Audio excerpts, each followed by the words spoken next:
পাকিস্তানে গিয়ে মনোমুগ্ধকর সময় কাটাচ্ছেন Rishad Hossain. Tiger leg spin অলরাউন্ডারের হোটেল কক্ষে আকস্মিকভাবে হাজির হন দলের ক্যাপ্টেন শাহিন আফ্রিদি আর ফরেন রিক্রুট সিকান্দার রাজা। রাজা বাংলায় সম্বোধন করেন রিশাদকে, বলেন তুমি আমার বন্ধু হবে না? বাংলায় tiger leg spinner allrounder Rishad হোসেনকে বন্ধুত্বের আবদার জানালেন জিম্বাবুয়ের সিকান্দার রাজা। সঙ্গে ছিলেন শাহিন আফ্রিদিও। এরই মধ্যে পাকিস্তান সুপার লিগ পিএসএলে লাহোর কালান্দার্সের হয়ে যোগ দিয়েছেন রিশাদ। টাইগার ক্রিকেটার উচ্ছ্বসিত, তাকে পেয়েও দল উচ্ছ্বসিত।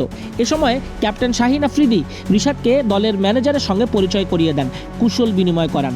লাহোর কালান্দার্স রিশাদকে পেয়ে দারুণ উৎফুল্ল বলে জানান ম্যানেজার।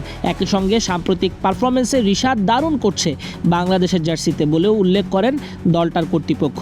রিশাদকে একই সঙ্গে বলেছেন চাপ না নিয়ে পিএসএলটাকে উপভোগ করতে। টিম কালান্দার্স রিশাদের পাশে সব সময় থাকতে চায়। সবশেষ শাহিন আফ্রিদিও রিশাদকে বললেন যে এটাই কালান্দার্স পরিবারের স্পিরিট। যে কোনো প্রয়োজনে রিশাদ যেন আফ্রিদিকে জানান। 11 এপ্রিল রিশাদের উদ্বোধনী ম্যাচ ইসলামাবাদ ইউনাইটেডের বিপক্ষে।